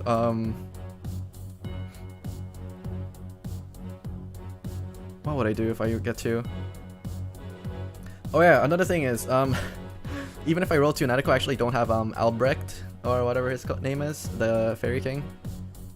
I'm hoping to roll him later on, but I might save my stones for Super Godfest or PCGFs down the line. Another Hachikuji, really? I mean, lucky to be unlucky, I guess. So that's another 7-star. What is this? Yosuru Kagenui.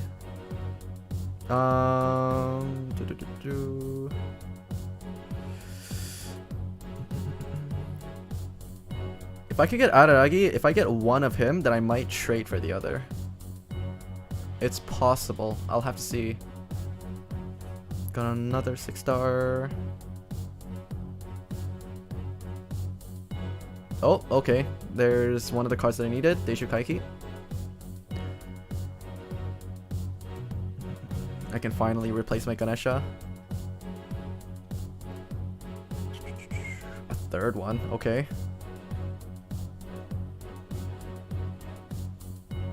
Come on, give me some more variety. I don't care if it's a 6-star, I just want more variety.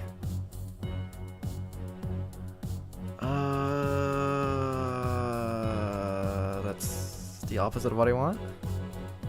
I'll keep going.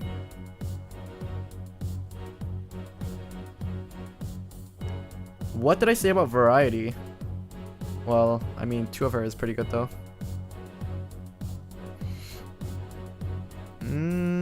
Come on.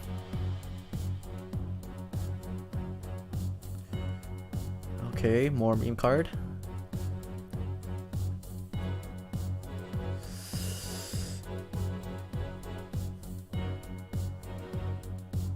Are you serious? Hold up. Hold up. Oops. Really now? So this is how it's gonna go. Okay.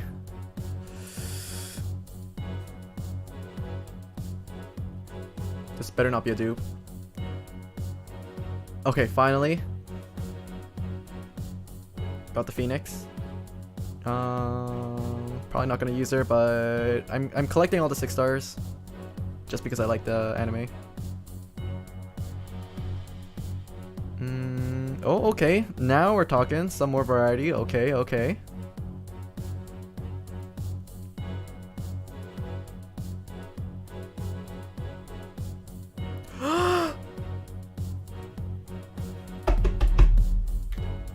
It's here. Hold up.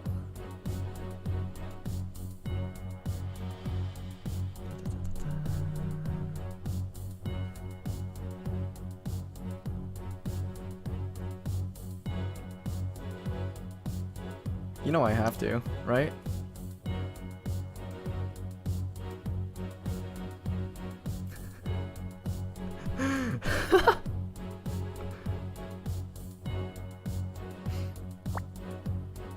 Like, if I didn't do this, I'd be doing the world a disservice.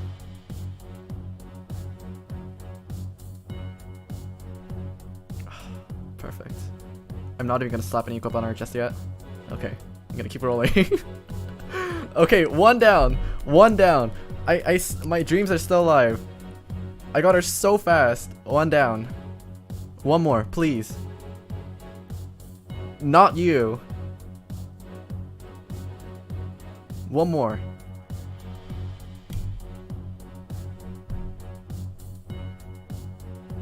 Got the B. Okay, that's 2nd copy. Not too bad, not too bad. Not bad. Oh, okay.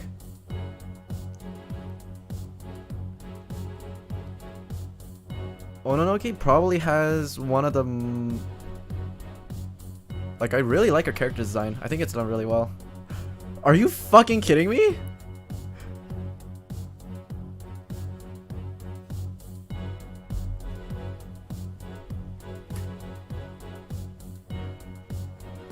Really now? Round 2, let's go. Is this what they call streamer luck? Is that how it works? Now the only card that I really need is Araragi. If I actually get Araragi, I will straight up trade for the other one. If I don't get a 2nd copy of him. Even though I'm short on like 8-star GFEs, because I like the series so much and because my dark box is pretty solid, I will trade for a 2nd one. Actually, I'll sit on the decision until the end of the collab, but there's a good chance that I might trade for him. Yeah, now that I actually rolled 2 Nadekos, I'm gonna be busy with toying around with that team. Another Kaiki Deishu. But wow, double Nadeko.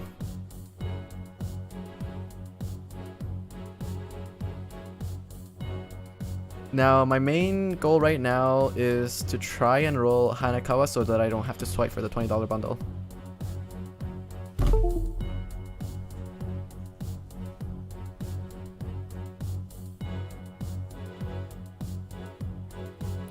You know, I did say that this is within the realm of whale territory, but...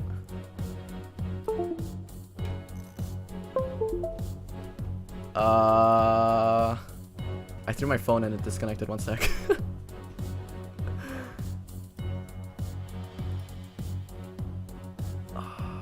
CRCPI, where you at?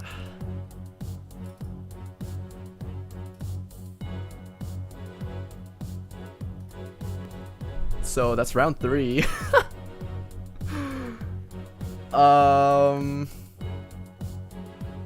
So I'm getting the right dupes, I guess. Okay, the game is actually just fucking with me at this point.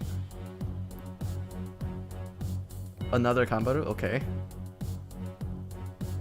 So I did mention that the third copy of Kanbaru is gonna be F overhyped card. It's more like, for me, because I don't know, I like a little bit of variety in my team because I'm stuck running the same team over and over again. I mean, Nadeko is probably going to be my go-to team for most of the game's content nowadays anyways, but I like the idea of having flexibility for the higher alt Shura dungeons. Because right now, my only truly consistent alt Shura team for alt Shura 1 is Ferul, even though that is almost 100% clear rate if I don't zone out. My next one for alt Shura 2 is a Mikage team with a Chris, though that one isn't as consistent as I'd like it to be. So I'm hoping Nadeko fixes the problem for me, because I would like to have a good source of pluses on hand. Mainly so I can trade for gems in the Pat Discord, because sometimes I just can't be bothered to farm it myself. Araragi will fix your Shura 2 team? Yeah, that's what I think as well. I'm betting on him, hopefully. So he is a 2% chance to show up, I believe. Our chances are running kind of low. I do plan on rolling until I have like no stones left. Another Ononoki.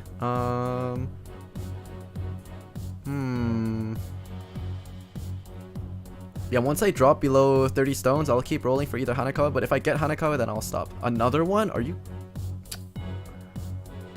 Now I'm starting to get a little bit cheesed.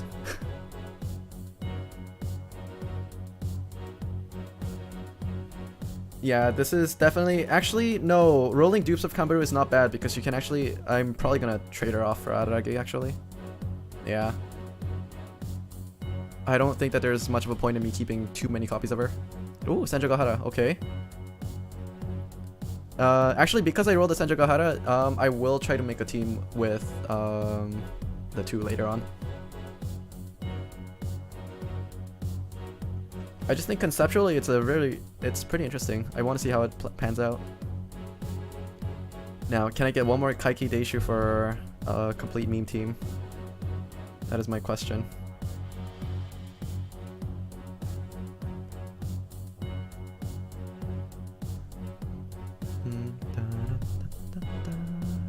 Another kind, okay.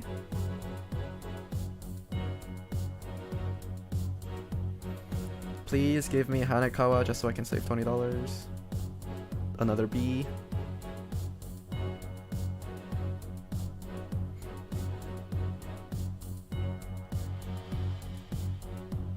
Another B. Come on.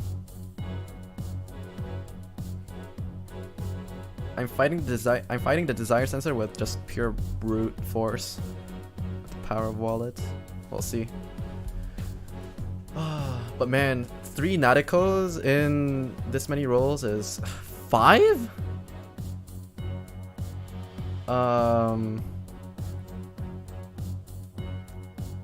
So about the other 7 stars. So the only one I'm missing right now is Subat, Hanakawa, and Araragi. So yeah. I guess it makes sense, the 2 of the rarest ones. But actually, I don't mind getting so many dupes of Kanbaru because it makes my decision making a lot easier when it comes to trading for Araragi. A lot easier. another Ononoki.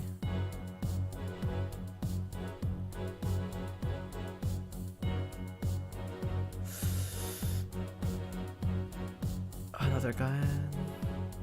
I have 9 of her now, jeez.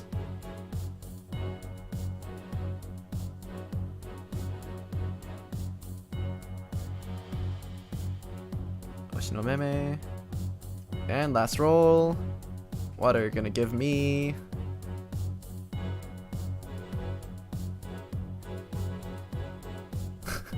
my 5th Kaigi Deishu. Honestly, kind of what I wanted. Now I kind of want to do a quick tally of how much I've gotten thus far.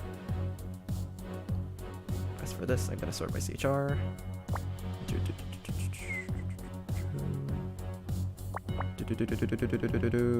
Wow, that's a lot of rolls.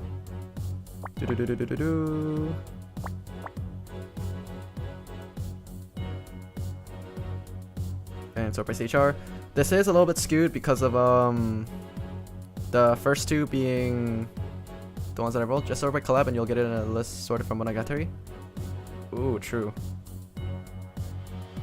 Yeah, I wanted to do this. So in total there's 1, 2, 3, 4, 5, 6, 7, 8, 9, 10 minus 1. So there's 49 rolls.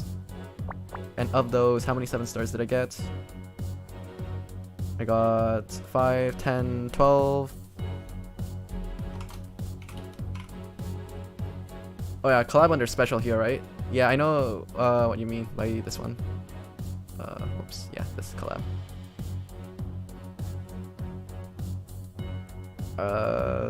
Can you pair that with a CHR sort? Or a rare sort? Cause you can't really mix it together, right? Yeah. Yeah, I wanted to sort by rarity just to see what I've gotten. So I got 12 7 stars in 49 rolls. Well, actually, technically it's 11 in 48 rolls, I believe, because the first 2 rolls that I did are memorial machines, and one of them, no, only one of them should be discounted. So it should technically be 12 and 48. So I have a 7-star rate of 25%. I think that's higher than average, actually.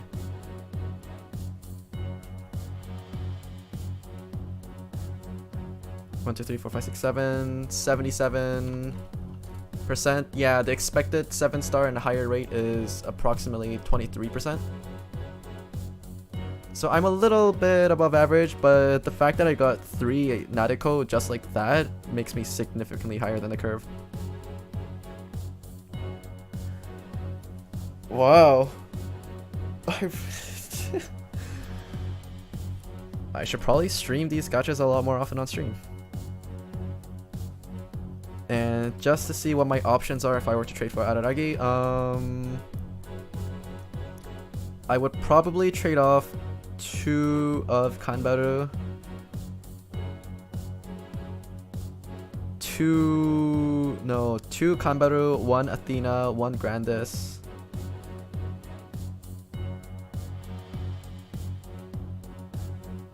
And possibly a Saline. No. Yeah, 2 Kanbaru, 2 Kanbaru, 2 Athenas. Though actually, like, I haven't used Athena in so long, so I don't even know if she's still used. Or if she's ever been used, actually. Like, her equip is kind of okay, I think. No, it's not her that's useful, it's Valkyrie. So I might just trade off 2 Kanbaru, 1 Athena, just in case she gets a buff. And yeah, this is actually kind of tough. I think 2 Kanbaru, 2 Athena, and 1 Saline is probably the best play. I do want to keep double Vero just in case. Actually, no, I have a Veroa hat. I could trade off 1 Veroa, devolve the Veroa hat, and then evolve a Saline into a hat. Yeah, 2 Kanbaru, 1 Veroa, 2 Athena Nons. I think that's the play. I'll sit on the decision for a little bit longer, but whoops. yeah. Wow. What a haul though. I think this is the first time I've ever done a gacha stream of this caliber. Chat's being connected is pretty pog. Yeah, it is. I'm actually really surprised by how well Restream works. And another thing about Restream is because I'm currently on the free version, chat messages, for it to be relayed to the other one, it actually takes 15 seconds. But if I were to upgrade to the paid version, which costs like $18 a month roughly, it goes down to 5 seconds. So right now, because my chat isn't really too active, like I don't really mind it, but it might be something to consider later on. But yeah, for a free feature, I was really impressed, because the way that this multi-streaming thing works is I send my video feed over into their server, and they basically just split off the connection into multiple places. With stream delay, it shows up at the right time cap. That is true. I could technically set it up like that, I think.